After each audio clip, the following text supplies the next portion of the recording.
Hello everyone. After watching this video, you will be able to set limits and units in AutoCAD. Learning objective. After watching this video, learner will be able to define limits and set units.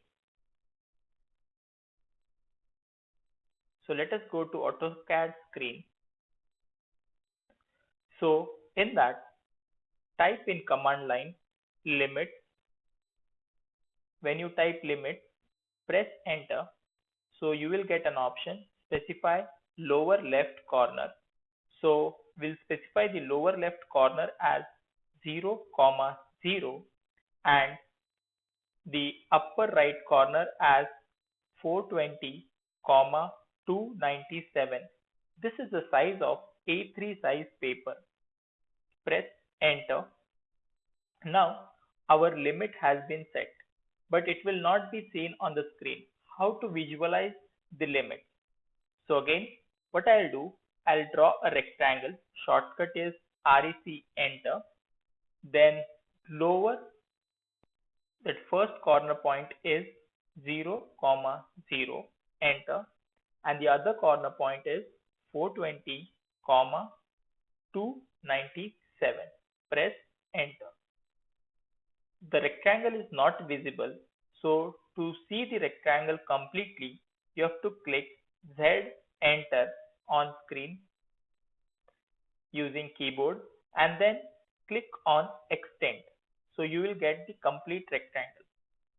Now I will use the circle command to draw a circle within that rectangle with any dimension. Similarly, draw another circle outside that rectangle. So we have defined our limit as 0, 0 and 420, 297. Now again, let us see what happens if I hide the limit. So specify the lower. Here you can see that there is an option limits on and off. By default, the limits are in off condition. Now let us switch it on. Now when you switch it on limits, what happens? See, draw a circle, C enter. You can draw inside the circle as well. You cannot draw outside the rectangle.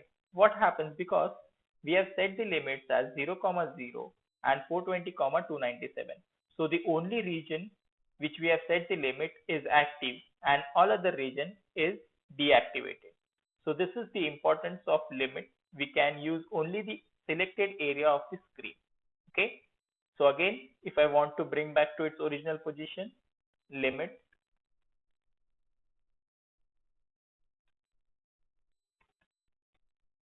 enter and click on switch off. Again, you can see you can draw in both the regions.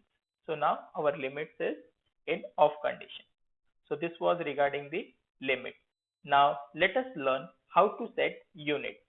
So for setting unit in command line, you have to type unit, press enter.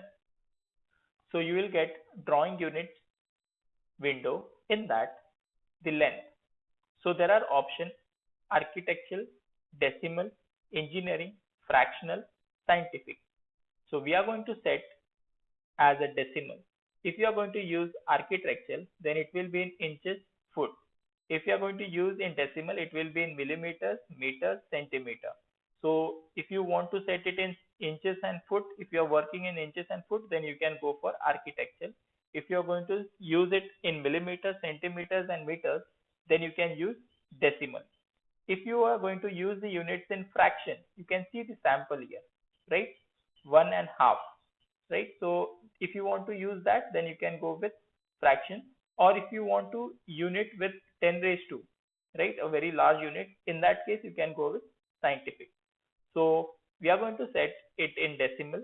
Then precision level, how much will be our precision? So you can set the precision as per your drawing requirement. So let us set as 0.0, or you can set precision as 0 because we are going to use a least precision. The next is the angle. Now in this, default is decimal degree. Okay, decimal degree means 300 degree. 300.20 degree, 300 degree, 125.6 degree. So that is in decimal. Suppose if I want to give an input in degree, minutes and seconds, right? So you can use that. You can see 3 degree, 45 minutes and 0 seconds is the angle. Then if you want to use gradient, radians, okay, and surveyor units, that also you can set. So better we are going to, if we are using decimal here, we'll select decimal degree. Then precision we are going to use 0, and by default it is in anti-clockwise direction. If you want to measure the angle in clockwise direction, you can click here. The next is the insertion scale. If we are going to paste another drawing from another file, what will be the scale in which the drawing will be inserted? So it can be in inches, it can be unitless, it can be in kilometers, millimeters, centimeters. So if you are setting it in decimal, that is millimeters, meters and centimeter, so here you can set it to millimeters. So any of the drawing which you are going to paste in this drawing will be in millimeters. So then click OK. So this was the procedure how to set unit and limit in AutoCAD. Happy learning. Thank you.